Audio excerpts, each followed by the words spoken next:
Representative Brown. Thank you, Mr. Chair. According to an article published in the New England Journal of Medicine by the Federal Centers for Disease Control and Prevention, firearms are the leading cause of death for American children. More than 5 deaths per 100,000 Americans between the ages of 1 and 19 were due to guns in 2020. Thank you. Mr. Lorusso. Yeah, so if you remove black males in that age group from that, it is not true. And that is a symptom of a different issue.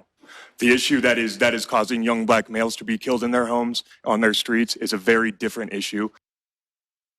There's Kevin Lorusso, he's representative for this gun lobby there. And they're discussing the problem with the leading cause of death now for children in this country is gun violence, the use of guns here.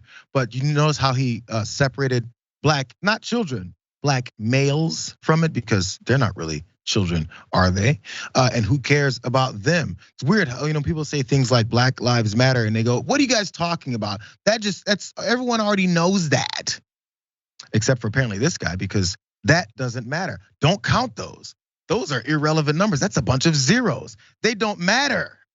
It's said over and over and over again, especially when it comes to flooding our country with more of it.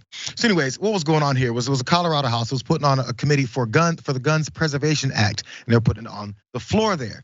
Lorusso was there presenting his gun lobby stance about how they want to make more money off of killings here. So the comments came from this guy who's a representative for Colorado's largest gun lobby, Rocky Mountain Gun Owners, during that hearing in the state legislature on several of these bills. He gave some more context of these comments once folks said, what the hell are you talking about?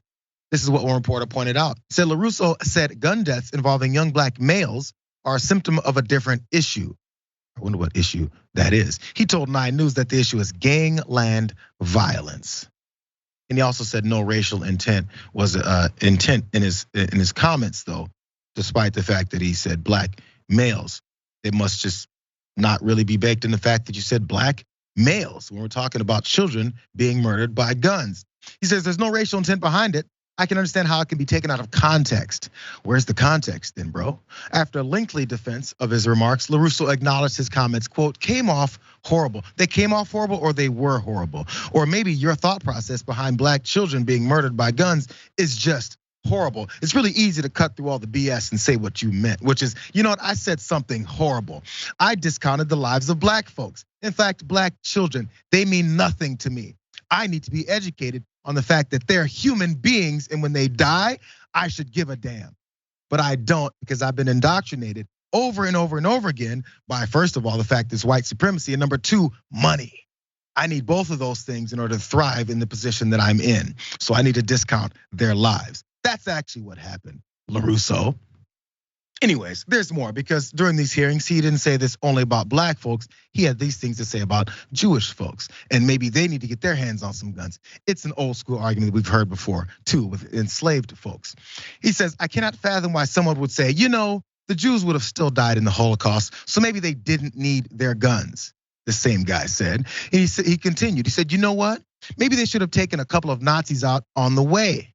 Maybe it would have been good for them to have the ability to defend themselves. And that's what this is all about. Is that what this is all about? Would it have changed anything? Would suddenly a few Nazis being taken out? Because where are they getting the guns from, Lorusso? Are they getting the guns from the sky dropping down? Would you be living there dropping off some guns and collecting a few more dollars so that the Jewish folks that are getting slaughtered and massacred by certain groups of people, that they can take a couple out? Because we'll feel much better if they take a couple out. Again, this is the thought process behind folks who feel other people who are not like them, their lives just don't matter the same. And they're very comfortable saying it in the atmosphere and the energy that's surrounding many of these debates. Because again, it's money and it's supremacy. As long as those things are still thriving as our general outlook on life, things like this will be said, Jess. Yeah, it's absurd that the data clearly shows that the majority of mass shooters are men, let alone white men, 73 out of 139. That's a huge majority there when you look at all of the demographic possibilities of who could be a mass shooter. And so with this evidence, they're like, How do we make this about literally anybody else, right? How can we blame Black people and make it seem like gang violence? Because that fits my narrative and how I like to view the world. Is gang violence real? Yes, there is some gang violence in the United States. Is it the majority of children who are shot in schools? Are those perpetrated by gang members? No, but why is gang violence a thing? Well, people join gangs for money and security. Why do they need to find money and security? Oh, because the economic system has excluded them and the state does not protect them and instead polices them and puts them in jail and prisons. Like, it's very clear where the roots of these problems are, and they'll do mental gymnastics to avoid just addressing this reality, because at the end of the day, it's like you said, Jayar, it's about white supremacy. And it's crazy to me that they can just bend data points, right? They can just sit there and give testimony based on things that are absolutely not facts and make it seem like they're making a data-driven argument. That's very scary times when we have such a loose relationship with the truth.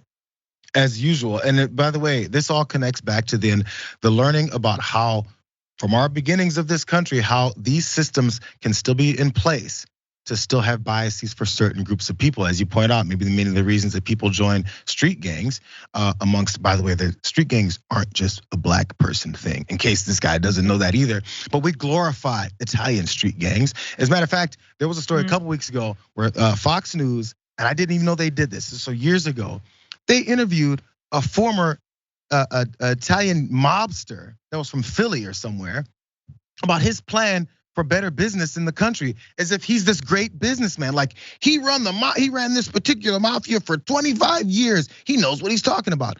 Would they invite some gang leader from, as they like to point out, these major cities, LA, New York, Chicago? Would they interview him on air and be like, hey, Black gang member, how about you tell us how good business is run since you ran businesses for 25 years in your community? Would they have that thought? There's a lesser version of it. Some mobsters apparently are worth talking to and we have respect for, and these ones are just savages. We know the narrative. We've seen it and heard it over and over and over again. And lastly, again, these Black children that are affected by this, they don't count.